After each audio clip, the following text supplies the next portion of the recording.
जय मसीह shalom आशा गरी सबैजना आरामै हुन्छ। परमेश्वरलाई महिमा भएको छ। आज हामी वचन हेर्नेछौँ। पहिलो कोरिन्थी 15:33 मा यस्तो लेखिएको छ, भ्रममा नपर, खराब सङ्गतले राम्रो चरित्रलाई नष्ट पार्छ भनेर यहाँ वचनले भनेको छ। आज तपाईँ हामीले यो बुझ्न जरुरी हुन्छ।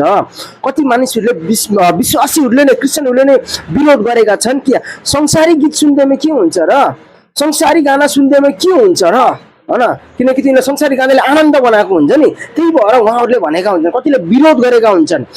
तर म तपाईँलाई यो भन्न गइरहेको छु कि परमेश्वरको भजन सुनेर, परमेश्वरको वचन सुनेर तपाईलाई पवित्र आत्माले छुनुहुन्छ भनेपछि तपाईँ हामीले यो बुझ्न पर्छ कि संसारी गाना सुनेर तपाईलाई दुष्ट आत्माले छुन्छ भन्ने कुराहरू तपाईले यो बुझ्न पर्छ के। अनि तपाईलाई चाहिँ परमेश्वरको भजनतिर कम तर संसारी गानातिर तपाईलाई धेरै लैजान्छ दुष्ट आत्माले, तर त्यो तपाईलाई थाहा हुँदैन।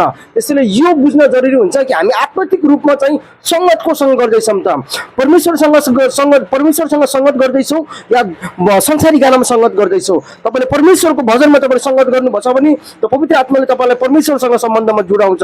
तर त्यसैले बाइबलले के भनेको छ भनेपछि खराब संगतले तपाईँको चरित्रलाई नष्ट पार्छ, तपाईँको बानी व्यवहारलाई नष्ट पार्छ। यो तपाईँले बुझ्न जरुरी हुन्छ। नत्र खराब संगतले बिगार्छ जिन्दगी।